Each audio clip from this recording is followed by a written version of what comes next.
नमस्कार, स्वागत है आपका। आप देख रहे हैं प्रहार, आपके साथ मैं हूं प्राची पाराशर। प्रहार में सबसे पहले बात होगी यूपी में शिक्षक भर्ती अभ्यर्थियों के आक्रोश की। शिक्षक अभ्यर्थी आज योगी सरकार में मंत्री ओपी राजभर के आवास के बाहर पहुंचे। हाईकोर्ट के आदेश पर जल्द से जल्द सूची जारी करने की मांग को लेकर नारेबाजी की।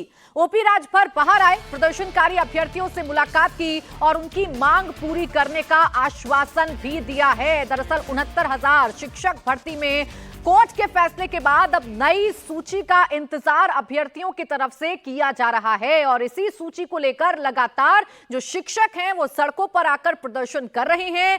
कल बीजेपी प्रदेश अध्यक्ष के घर का घेराव किया गया था। आज मंत्री ओपी राजभर के आवास के बाहर अभ्यर्थी पहुंचे हैं। हालांकि ओपी राजभर अपने घर से बाहर निकले, इन अभ्यर्थियों से बात की है, इनसे मुलाकात की है, इन्हें समझाने की कोशिश ओपी राजभर की तरफ से की गई है। दरअसल अभ्यर्थी शिक्षक ये मांग कर रहे हैं कि जल्द से जल्द जो सूची नई तरीके से आनी है वो सूची सरकार की तरफ से जारी की जाए। ये मांग लगातार शिक्षकों की तरफ से की जा रही है, अभ्यर्थियों की तरफ से की जा रही है और इसीलिए लखनऊ की सड़कों पर ये अभ्यर्थी लगातार प्रदर्शन कर रहे हैं। मंत्रियों के घर का घेराव किया जा रहा है और इसके साथ ही साथ आज ओपी राजभर के घर के बाहर ये अभ्यर्थी पहुंचे हैं। हमारे लोग हैं 69,000 शिक्षक भर्तियों के जो अभ्यर्थी हैं उनका प्रदर्शन खत्म होने का नाम नहीं ले रहा है। पहले डिप्टी सीएम केशव प्रसाद मौर्य, उसके बाद अनुप्रिया पटेल और आशीष पटेल का आवास और आज सुभाषपा अध्यक्ष और ओम प्रकाश राजभर के आवास पर पहुंचे हुए हैं 69,000 शिक्षक जो अभ्यर्थी हैं। बड़ी संख्या में आप देखिए कि ओम प्रकाश राजभर का ये सरकारी आवास भी है, उनका ये ऑफिस भी है और इस समय फिलहाल जो शिक्षक भर्ती के लोग हैं, अभ्यर्थी हैं, वो फिलहाल यहाँ पर पहुंचे हुए हैं और अपनी मांगों को लेकर के वो प्रदर्शन कर रहे हैं। हालांकि ओम प्रकाश राजभर ने कहा कि 5 लोगों का आप ग्रुप बनाइए और आपको हम मुख्यमंत्री के पास लेके चलते हैं। लेकिन आश्वासनों के बाद क्या कहना है शिक्षक बहनों का, उनसे बात कर लेते हैं। आप बताइए, ओम प्रकाश राजभर जी से आप लोगों की बात हुई है, कुछ लग रहा है निष्कर्ष निकलेगा? सर, इसी उम्मीद से आए हैं कि निष्कर्ष निकलेगा। पहले भी कई बार आए हैं लेकिन पहले तो हमें कुछ दिखा नहीं। आश्वासन तो पहले भी मिला था, आज भी मिला है, ऑन कैमरा मिला है, लेकिन जमीन पे कुछ दिख जाए। हम लोग की एक मांग ये भी है कि अगर आप लोग कुछ नहीं हो पा रहा तो आप लोग एक बार बैठिए, हम लोगों को 5 प्रतिनिधि ले लीजिए, एक बार मुख्यमंत्री जी से मिलवा दीजिए, बैठ के हम लोग बात करते हैं। क्योंकि 9 तारीख को लगभग डेट लग गई है सुप्रीम कोर्ट में, ये मैटर फिर से उलझ जाएगा और लंबा उलझ जाएगा, फिर से वही प्रक्रिया चलेगी। देखिए ओम प्रकाश राजभर, आप फिर से देखिए कि वो इस समय बाहर निकल रहे हैं। उन्होंने बात की है सारे लोगों से और सबसे बोला है कि बात करने के बाद वो कुछ ब्रीफ कर रहे हैं, शायद वो भी सुन लेते हैं। मैंने चीफ सेक्रेटरी साहब से बात की, वो दिल्ली जा रहे हैं। जरा शांति मनाओ। अरे भाई आप लोग दोनों हल्ला कर दे रहे हैं। तो देखो, अभी मैंने चीफ सेक्रेटरी साहब से बात की है, वो दिल्ली जा रहे हैं। अभी इस समय मैंने फिर पूर्व प्रमुख सचिव गृह अवनीश अवस्थी जी से बात की, तो वो उनके साथ है मुख्यमंत्री जी के। इस समय अयोध्या में कार्यक्रम चल रहा है मुख्यमंत्री जी का। कार्यक्रम के बाद वो चले जाएंगे गोरखपुर। कार्यक्रम के बाद वो चले जाएंगे गोरखपुर रात रुकेंगे। वो लखनऊ आएंगे तो मनोज जी जा रहे हैं दिल्ली, वो आते हैं तो शाम को वो कहें कि लौटते हैं तो हम मैनेज करके आपको बताते हैं। यही है रिजल्ट। अब आप लोग बताओ जैसा हम करें। हैं होते तो हम अभी कोशिश करके हम लेके चलते हैं। परसों अगर रहेंगे ना मुख्यमंत्री जी। भैया मैं क्या कर रहा हूँ, शाम को मनोज जी दिल्ली से लौट रहे हैं, तब वो मैनेज करके हमको बताएंगे। तो नंबर कोई दे दीजिए तो हम बता देंगे। तो ओपी राजभर अभ्यर्थियों से बात कर रहे हैं। ओपी राजभर ने यह कहा कि मुख्यमंत्री चूंकि अभी राजधानी में नहीं है, लखनऊ में नहीं है, इसलिए उनसे मुलाकात हो पाना अभी संभव नहीं है। हालांकि उन्होंने फोन पर बातचीत की है और जल्द से जल्द अभ्यर्थियों की जो समस्या है उसे दूर किया जाएगा। अब समझिए, लखनऊ में पिछड़े और दलित अभ्यर्थियों ने ओम प्रकाश के घर का घेराव किया। वहीं यूपी में आज जाति पर एक और फ्रंट खुला हुआ है। कल बुलडोजर पर बवाल हुआ, आज जाति पर सियासी हंगामा है। अखिलेश यादव ने आज एक एनकाउंटर का हवाला देते हुए कहा कि यूपी में जाति देखकर एनकाउंटर हो रहे हैं। अब मुख्यमंत्री योगी आदित्यनाथ ने अखिलेश यादव को जवाब दिया है। योगी ने कहा कि कुछ पार्टियां अपने स्वार्थ के लिए जातियों में बांटने में लगी हुई हैं। सुनिए क्या कहा है मुख्यमंत्री योगी आदित्यनाथ ने। अपने राजनीतिक संकीर्णताओं में फंसे हुए कुछ लोगों के द्वारा जब जाति, मत और मजहब के आधार पर समाज को बांटने की कुत्सित चेष्टा की जा रही हो, उन स्थितियों में हमारे लिए श्री रामनाथ स्वामी जी का यह मंदिर, आज का ये कुंभाभिषेक और प्राण प्रतिष्ठा का समारोह एक नई प्रेरणा हो सकता है। तो अब आप ये समझिए कि जाति पर जंग जो है वो लगातार उत्तर प्रदेश में जारी है। कल बुलडोजर पर वार पलटवार हुए थे और आज जाति पर सियासत की शुरुआत हुई अखिलेश यादव के एक ट्वीट के बाद। दरअसल सुल्तानपुर में हुए एनकाउंटर पर अखिलेश यादव ने सवाल उठाते हुए इस एनकाउंटर को नकली बताया।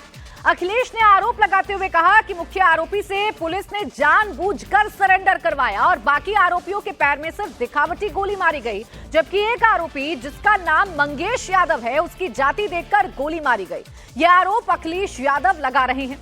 आपको जानकारी दे दें कि यूपी उपचुनाव से पहले अखिलेश यादव हर बात में जाति वाला एंगल फिट कर रहे हैं।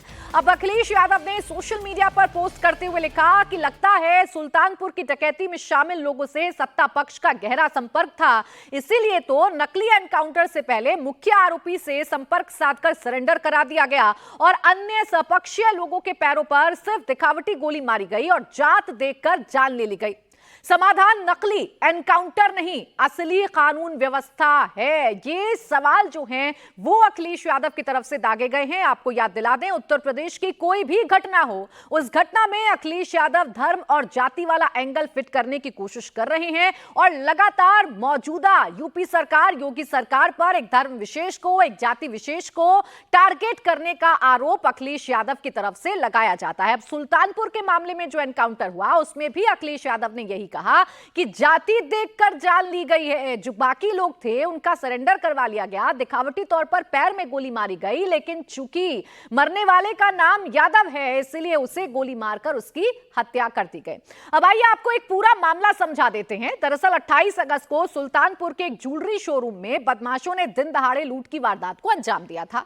लूटपाट के दौरान बदमाशों ने शोरूम से 1.5 करोड़ की ज्वेलरी लूट ली थी। पूरी वारदात भी सीसीटीवी में कैद हो गई थी। इसके बाद 3 सितंबर को पुलिस ने 3 बदमाशों के पैर में गोली मारकर उन्हें गिरफ्तार कर लिया, जबकि एक आरोपी ने कोर्ट में सरेंडर कर दिया। इस पूरे मामले में एक आरोपी मंगेश यादव फरार चल रहा था। पुलिस ने मंगेश पर 1 लाख रुपए का इनाम भी घोषित किया। बीती रात पुलिस को उसकी लोकेशन मिली, जिसके बाद यूपी पुलिस और एसटीएफ की टीम ने पूरे इलाके की घेराबंदी की। खुद को घिरता देख मंगेश ने पुलिस पर फायरिंग शुरू कर दी और पुलिस की जवाबी फायरिंग में मंगेश घायल हो गया। जब उसे इलाज के लिए हॉस्पिटल में एडमिट करवाया गया, उस दौरान उसकी मौत हो गई। मरने वाला चूंकि मंगेश यादव है, इसलिए अखिलेश यादव ये कह रहे हैं कि बीजेपी जाति देखकर एनकाउंटर करती है। अखिलेश यादव ने जाति वाला एंगल फिट किया तो बीजेपी की तरफ से भी अखिलेश यादव पर काउंटर अटैक शुरू हो गए। बीजेपी ने कहा कि अखिलेश हर बात में जाति ढूंढते हैं। अब यूपी में अपराधियों का एनकाउंटर हो रहा है तो अखिलेश को दर्द हो रहा है। 90 के दशक की फिल्म का एक गाना है कि चोट तुझे आए तो दर्द उसे होता है, भाई भाई में अक्सर ये होता है। ये फिल्म का गाना अखिलेश यादव जी पर बड़ा सटीक बैठता है। जब भी किसी अपराधी को एनकाउंटर में गोली लगती है तो दर्द अपराधी के बजाय अखिलेश यादव जी को होने लगता है। आज लूट कांड के आरोपी मंगेश यादव, जो 1 लाख रुपए का इनामी बदमाश था, उसको उत्तर प्रदेश की पुलिस ने मुठभेड़ में ढेर कर दिया है। लेकिन अखिलेश यादव जी का मातम मनाना बहुत लाजमी हो गया है। ट्वीट करके वो दुहाई देने लगे हैं कि कानून व्यवस्था बिगड़ गई है। ये अपराधियों का संरक्षण करने वाले अखिलेश यादव जी, उनको इतना दर्द क्यों होता है? ये उत्तर प्रदेश में योगी आदित्यनाथ जी की सरकार है। अगर कहीं भी अपराध घटित हुआ है तो उस पर कठोरता से कार्रवाई होती है। ये ज्वेलर्स लूट कांड के आज सारे आरोपी गिरफ्तार किए जा चुके हैं और एक आरोपी जिसपे पुलिस पर गोली चलाने का दुस्साहस किया, उस मंगेश यादव को उत्तर प्रदेश की पुलिस ने ढेर कर दिया है। अब अखिलेश यादव जी को दर्द हो रहा है तो होता रहे, लेकिन उत्तर प्रदेश में कठोर कानून की व्यवस्था ऐसे ही चलती रहेगी। अब देखिए, चाहे एनकाउंटर का मामला हो, चाहे बुलडोजर का मामला हो, अखिलेश यादव सीधे तौर पर कहते हैं कि योगी आदित्यनाथ की जो कार्रवाई है, मुख्यमंत्री की जो कार्रवाई है, प्रदेश में जो कानून व्यवस्था है वो सेलेक्टिव तरीके से काम करती है। जाति और धर्म देखकर, सरनेम देखकर यूपी सरकार का डंडा चलता है। मामला सुल्तानपुर का है। जिस आरोपी का एनकाउंटर हुआ है उसका नाम मंगेश यादव है। लाजमी है कि अखिलेश यादव अपने वोट बैंक को लेकर ऐसे ट्वीट भी करेंगे और ऐसे बयानबाजी भी करेंगे। आरोप ये लगाया जा रहा है अखिलेश यादव की तरफ से कि सुल्तानपुर लूट कांड में जो मुख्य आरोपी है उसकी सांठगांठ पुलिस के साथ है और इसीलिए इसलिए उसने सरेंडर कर दिया। बाकी आरोपियों को आपने पैर में गोली मारी, लेकिन एक आरोपी जिसका नाम मंगेश यादव है, आपने उसे गोली मारी, वो घायल हुआ, अस्पताल में भर्ती करवाया गया, उसकी जान चली गई। यानी कि उत्तर प्रदेश सरकार ने जानबूझकर मंगेश यादव की जान ले ली है।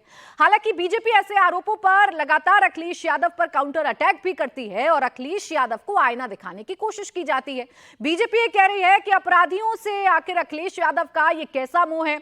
गोली अपराधियों को लगती है, लेकिन दर्द अखिलेश यादव को क्यों होने लगता है? ये आरोप अखिलेश यादव पर सत्ता पक्ष की तरफ से लगाए जाते हैं। कुल मिलाकर आप ये कह सकते हैं कि यूपी में 10 सीटों पर उपचुनाव होने हैं और इन उपचुनावों से पहले चाहे जाति का मसला हो, चाहे बुलडोजर का मसला हो, जमकर सियासत हो रही है और इस सियासत में एक दूसरे पर नहले पर दहला छोड़ने की कोशिश की जा रही है। सुल्तानपुर में पुलिस ने 1 लाख के डकैत को कैसे ढेर किया, आपको एनकाउंटर स्पॉट से संवाददाता रुचि कुमार की रिपोर्ट दिखाते हैं।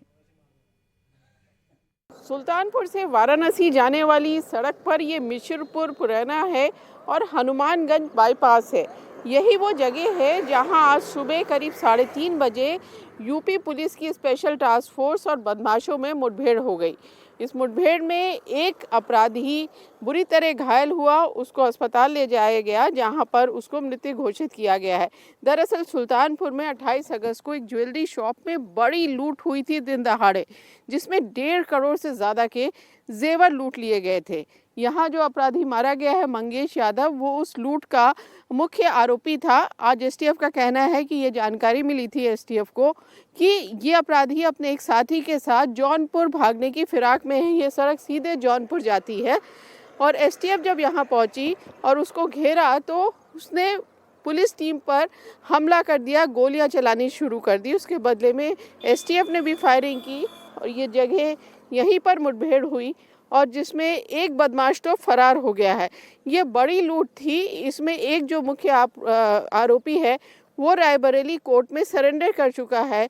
3 आरोपियों को अब से 2 दिन पहले पुलिस हाफ इनकाउंटर करके पकड़ चुकी है और आज ये अपराधी यहाँ मारा गया है, इसका साथी फरार हो गया है। जो मंगेश यादव है, इसके ऊपर लगभग आधा दर्जन ज़्यादातर चोरी के मुकदमे अलग अलग जिलों में दर्ज हैं।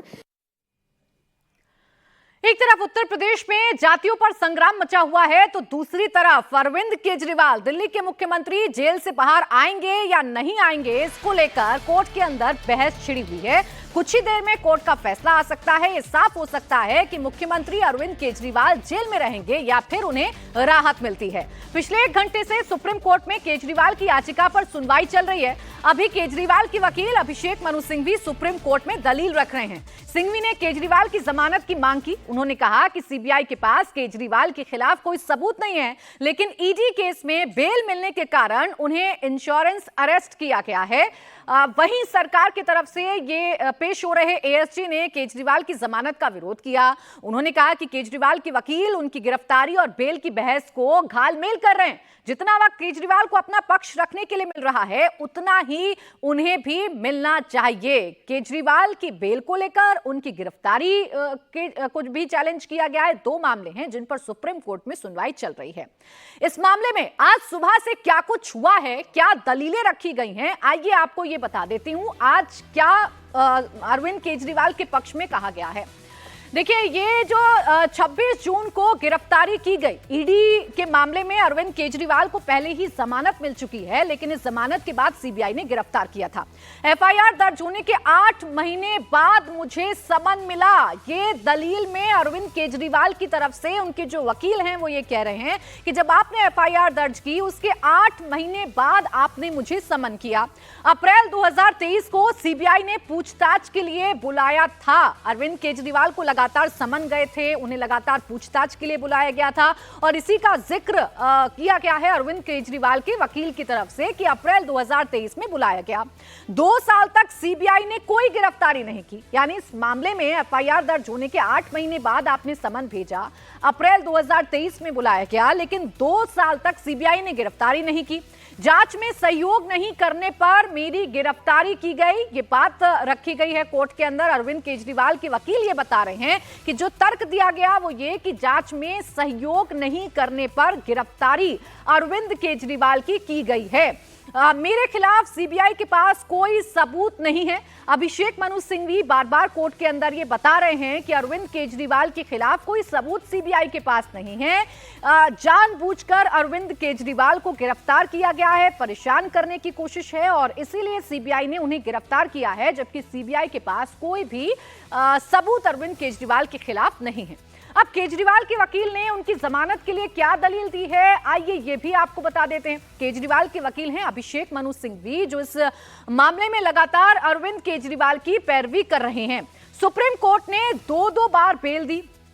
केजरीवाल फ्लाइट रिस्क नहीं है, अपराध करने की कोई आशंका है नहीं अरविंद केजरीवाल को लेकर, इसलिए उन्हें जेल में रखना बेमतलब है।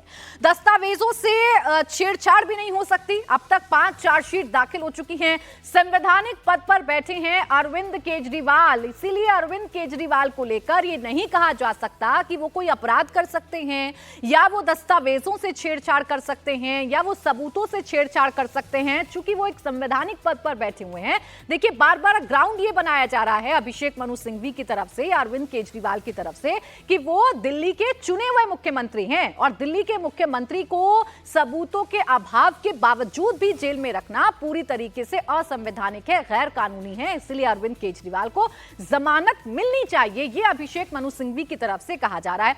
अब देखिए, शराब घोटाले में आपके 2 बड़े नेता जेल से बाहर आ चुके हैं। संजय सिंह को 6 महीने बाद सुप्रीम कोर्ट से जमानत मिली थी। मनीष सिसोदिया, जो लंबे वक्त तक 17 महीने तक जेल में रहे, उन्हें भी बेल मिल चुकी है। अरविंद केजरीवाल 155 दिन उन्हें जेल में हो चुके हैं। तो क्या अरविंद केजरीवाल को 155 दिन बाद जमानत मिलेगी? क्या सुप्रीम कोर्ट की तरफ से कोई राहत दी जाएगी? इस पर लगातार बहस चल रही है और इसी पर लगातार दलीलें रखी जा रही हैं अरविंद केजरीवाल के वकील की तरफ से। हालांकि एसजी की तरफ से भी लगातार ये कहा जा रहा है कि जितना वक्त अरविंद केजरीवाल को मिल रहा है अपनी दलीलें रखने के लिए, उतना वक्त हमें भी दिया जाए। ये दलील दी जा रही है कि इस पूरे मामले को घालमेल करने की कोशिश अरविंद केजरीवाल के पक्ष की तरफ से की जा रही है। मेरी सहयोगी गौनिका अरोड़ा इस वक्त हमारे साथ जुड़ गई हैं। गौनिका, जो पूरा ग्राउंड है अरविंद केजरीवाल के वकील का, वो तो इसी तरफ है कि सबूत नहीं है, जानबूझकर गिरफ्तारी है, परेशान करने की कोशिश की जा रही है। फिलहाल क्या चल रहा है कोर्ट रूम के अंदर और दूसरी तरफ से क्या दलीलें रखी जा रही हैं? देखिए, सीबीआई को जो काउंटर एफिडेविट फाइल करने के लिए कहा गया था या उससे पहले जो एफिडेविट फाइल किया था सीबीआई ने कोर्ट में, उस पर साफ तौर पर सीबीआई ने ये कहा था कि अरविंद केजरीवाल सबूतों के साथ छेड़छाड़ कर सकते हैं, इसके अलावा गवाहों को प्रभावित कर सकते हैं। उसके अलावा ये कहा गया था कि अरविंद केजरीवाल पर ट्रिपल टेस्ट अप्लाई नहीं होता, ये चीज़ें कही गई थी। लेकिन इसके साथ साथ अब उसका जवाब अभिषेक मनु सिंघवी ने दिया है। अभिषेक मनु सिंघवी ने सबसे पहले ये कहा कि अरविंद केजरीवाल क्योंकि कॉन्स्टिट्यूशन पद पर तैनात हैं, ऐसे में वो भाग तो सकते नहीं, फ्लाइट रिस्क है नहीं, वो गवाहों को प्रभावित नहीं कर सकते। साथ ही साथ तीसरी चीज ये कही गई कि सबूतों से छेड़छाड़ नहीं की जा सकती, क्योंकि ईडी सीबीआई के 2 मामले हैं, हजारों लाखों की संख्या में डॉक्यूमेंट्स हैं, इतने डॉक्यूमेंट से टैंपरिंग करना आसान ही नहीं है। ऐसे में ये तीनों चीजें अरविंद केजरीवाल के केस में अप्लाई नहीं होती है, यानी कि ट्रिपल टेस्ट में वो क्लियर करते हैं, यानी कि इस आधार पर उनको जमानत मिलनी चाहिए। इसके साथ साथ ये कहा गया कि सीबीआई ने कहा था कि वो कोऑपरेट नहीं कर रहे हैं, वो जांच से भाग रहे हैं। उस पर भी अभिषेक मनु सिंघवी ने ये कहा कि कोऑपरेट कैसे नहीं कर रहे हैं, वो कोऑपरेट कर रहे हैं, लेकिन उस कोऑपरेशन के ये सिर्फ आप ये कहकर इतने महीने किसी को जेल में नहीं रख सकते हैं, ये उन्होंने दलील दिया। और इसके अलावा मनीष सिसोदिया और के कविता, इन लोगों को जो जमानत मिली है उसको भी आधार बनाकर अभिषेक मनु सिंघवी ने अपनी दलीलें दी। उसमें उन्होंने कहा कि के कविता के मामले में और मनीष सिसोदिया के मामले में, क्योंकि मनीष सिसोदिया अरविंद केजरीवाल दोनों कॉन्स्टिट्यूशनल पद पर है, वो डिप्टी सीएम रहे थे, ऐसे में उनका वो भी डीप रूट्स पर हैं, तो उनको अगर उनको बेल दी जा सकती है तो अरविंद केजरीवाल को भी दी जा सकती है, ये अभिषेक मनु सिंघवी का कहना है। साथ ही साथ ये कहा गया अभिषेक मनु सिंघवी की तरफ से कि अरविंद केजरीवाल ये ट्रिपल टेस्ट क्लियर करते हैं, उनको जमानत मिलनी चाहिए, वो कहीं फ्लाइट रिस्क नहीं है, सबूतों के साथ छेड़छाड़ नहीं कर सकते हैं। और इसके अलावा एक सेक्शन 41 का जिक्र किया गया। दरअसल सीबीआई का ये सेक्शन 41 है जिसके तहत अरविंद केजरीवाल को पहले पूछताछ के लिए नोटिस दिया गया, उसके बाद जो सेक्शन 41(2) के तहत है वो हाईकोर्ट ने उनकी बेल को रिजेक्ट कर दिया और ये कहा कि नॉन कॉग्नाइजेबल ऑफेंस है। लेकिन ये अभिषेक मनु सिंघवी का कहना है कि ये नॉन कॉग्नाइजेबल ऑफेंस नहीं है, सेक्शन 41(2) अप्लाई ही नहीं हो सकता है, सेक्शन 41(1) अप्लाई हो सकता है। ऐसे में ये कहा गया कि जो हाईकोर्ट ने बेल रिजेक्ट की है वो बिल्कुल गलत है, लेकिन अब क्योंकि दलीलें एएसजी राजू की शुरू हुई हैं, उसमें उनका ये कहना है कि सबसे पहले तो अरविंद केजरीवाल लोअर कोर्ट को सरपास करके हाई कोर्ट गए हैं। हाई कोर्ट में वो डायरेक्ट नहीं जा सकते, पहले उन्हें लोअर कोर्ट में जाना था, सेशन कोर्ट में जाकर अपनी पिटीशन फाइल करनी थी, ये उन्होंने गलत किया। उनको पहले ट्रायल कोर्ट जाना चाहिए और उसके बाद ट्रायल कोर्ट से सेशन कोर्ट से फिर वो हाई कोर्ट आए, फिर सुप्रीम कोर्ट आए। उस हायरार्की को उन्होंने फॉलो नहीं किया है। तो ये बातें एएसजी राजू की तरफ से अब की जा रही है। अभिषेक मनु सिंघवी ने अपनी दलीलें थोड़ा इंतजार का करना होगा, होगा जैसा आप जानकारी दे रही हैं, और थोड़े इंतजार के बाद ये तय हो जाएगा कि अरविंद केजरीवाल को आज राहत मिलती है या उन्हें फिर जेल में रहना पड़ेगा।